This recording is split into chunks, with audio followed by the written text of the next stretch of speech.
now we're going to focus on the shoulders. So what we want to do is isolate the movement within our shoulders, but we also want to open and strengthen around that joint. So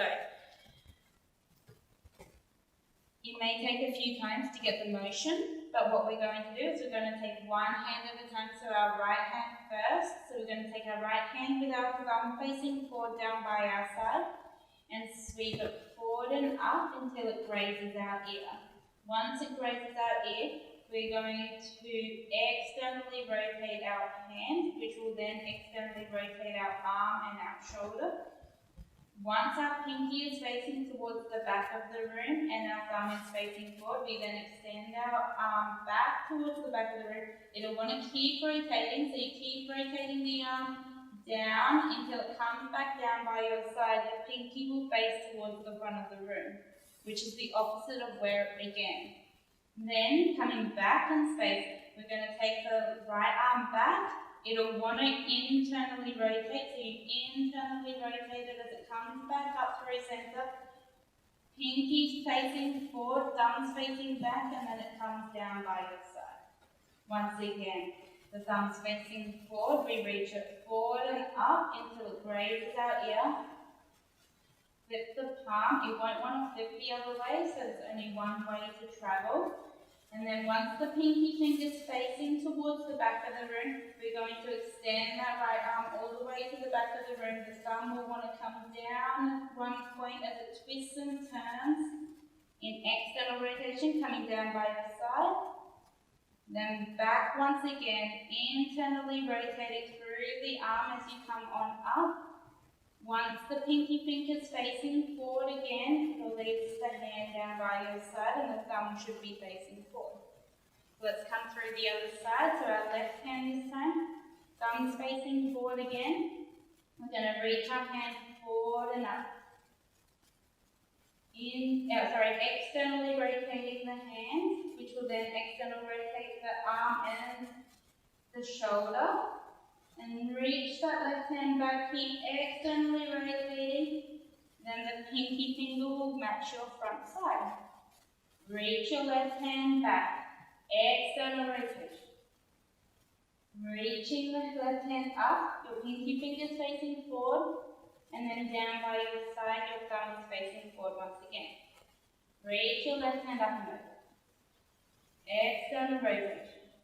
Continue externally rotating back down by your side. Back once again, last time down. And return back to center. Cool. We're going to come down onto our mats. So we're going to come laying down on our front. Come down to your bellies. We're going to take our hands out to a T. Look towards your right hand to begin because we're going to start on our right hand side.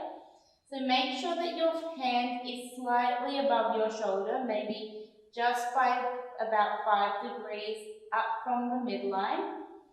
Take your left hand underneath your left shoulder, bending through the left elbow. We're rolling onto our right side body, so our right ear will come to the mat.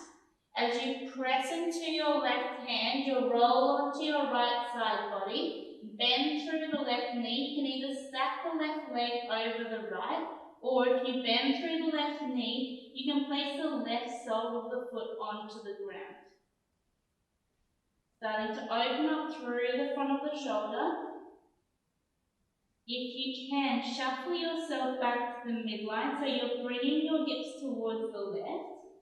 And if you want a little bit more, you can bend through your right knee and place your right sole of the foot onto the mat. Steady your breath. So I would encourage you to hold this for at least 10 breaths, trying to lengthen your breath into your bellies. And then we come out the same way we came in. So take it slow. You may need to stop on the way to release your shoulder and release your spine. Stay down on the mat for 2 full breaths to realign your body.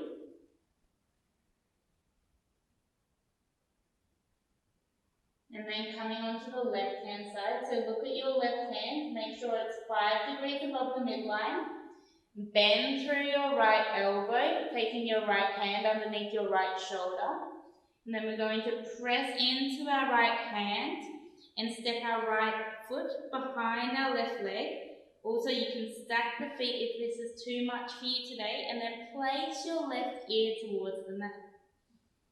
If you're bending through your right knee, and if you did so on the other side, shuffle your hips to the right so that you're coming towards the midline once again, and bend through your left knee, placing the left sole of the foot onto the mat.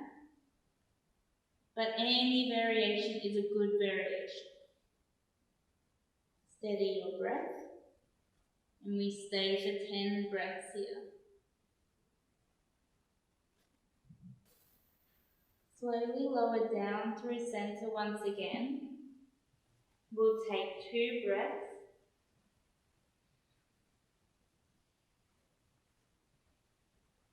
So that pose really opened up through the shoulder. Now what we want to do is open up through the front of our shoulder. So to do that, we do the exact same thing, however we bend through the elbow so that we're making that same sort of cactus arms as we had done earlier. So bend through the elbow, your elbow is in line with your shoulder, and then your hand is placed in front of your elbow. So we'll start on the right hand side. Really press down through that right arm. Take your left hand underneath your left shoulder. And we're going to press into the left hand. You may not need to go as far this time. It's quite a deep opener. Through the front body on your right hand side. Your shoulder blades can squeeze together on your back. This time you may need to just scissor the legs. Steady your breath.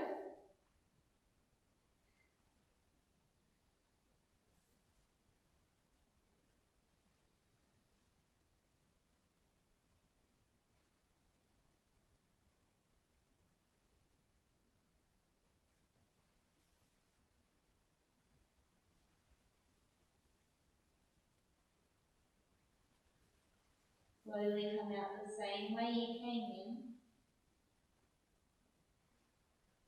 And bend through the opposite elbow, so we're finding that cactus arm variation. Again, elbow is in line with your shoulder, and then your wrist is in line with your elbow facing towards the front of the room.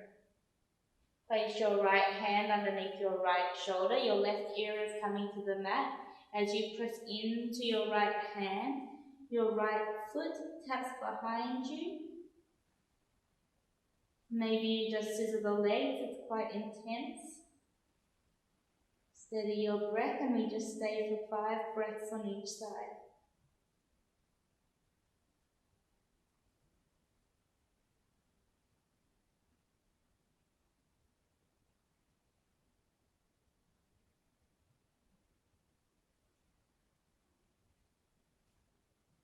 Slowly lower back down to the mat. You may need to release both shoulders and both hands down by your side. Take either your ear or your forehead to the mat. To release the shoulders. Feel that rebound effect, that opening through both shoulders. And then when you feel ready, press yourselves upright, and we're going to go to the wall. So if you don't have a block handy at home, I suggest you get a book or anything that you can really hold and squeeze. Even a container is good enough. Now, placing your back against the wall, take a slight bend through your knees. This isn't meant to be a hamstring stretch. What we're doing is we're isolating the movement, which is why we use the wall. When you get to the wall, what we're going to do is start to draw our inner ribs in. By drawing our inner ribs in and drawing the front of our pelvis towards our rib cage, what we're really doing is we're flattening our back towards the wall. Taking the block or whatever your variation of a block in your hands, extend it out in front of you and start to squeeze that block. Now, a lot of you will want to bring the block too far forward, but what we want to do is we want to plug our shoulder blades back into the wall. Still maintaining that core activation, so we're drawing the front of our pelvis towards our rib cage. Our lower back is flat against the wall. Take a deep inhale. Press the block as much as you can on your exhale with both hands. And then all we're going to do is we're going to try and draw the block up overhead. You may not need to go very far. It's a lot of work. You're really working the shoulders, strengthening through our shoulder girdle as we're staying nice and stable through our core. Wherever you are today, you can be here, you can be up a little further. Just notice where your body wants to go. You're really pressing down through both feet. And then slowly lower the block down through center, keeping your lower back and shoulders plugged into the wall. Relax momentarily, take 3 deep breaths. And then let's go for our second round. So, drawing the front of your pelvis towards your rib cage. Feel that contact with the wall with your lower back. Plug your elbows back into the wall.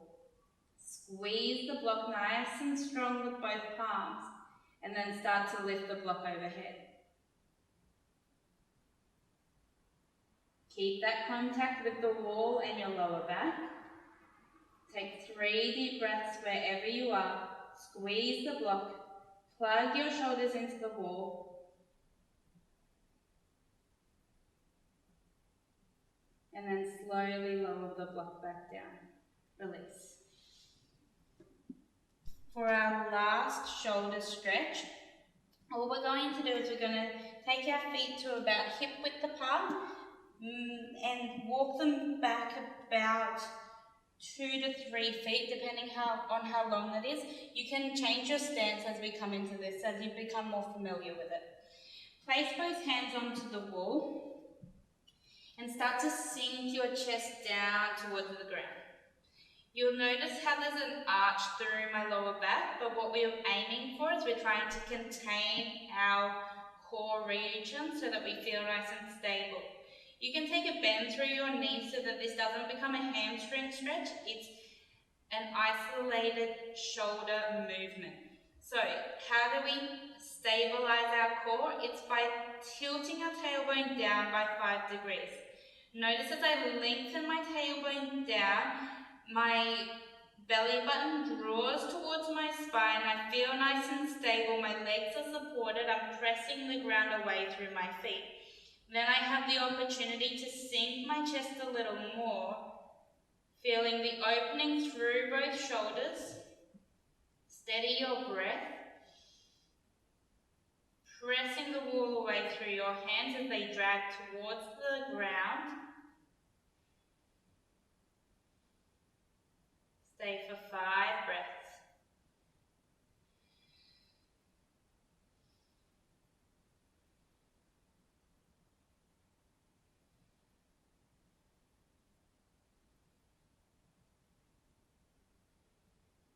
To come out, you press the wall away and roll up the spine, releasing the shoulders down your back. You may need to roll the shoulders forwards and backs a few times to create some fluidity in that joint. And that's shoulders.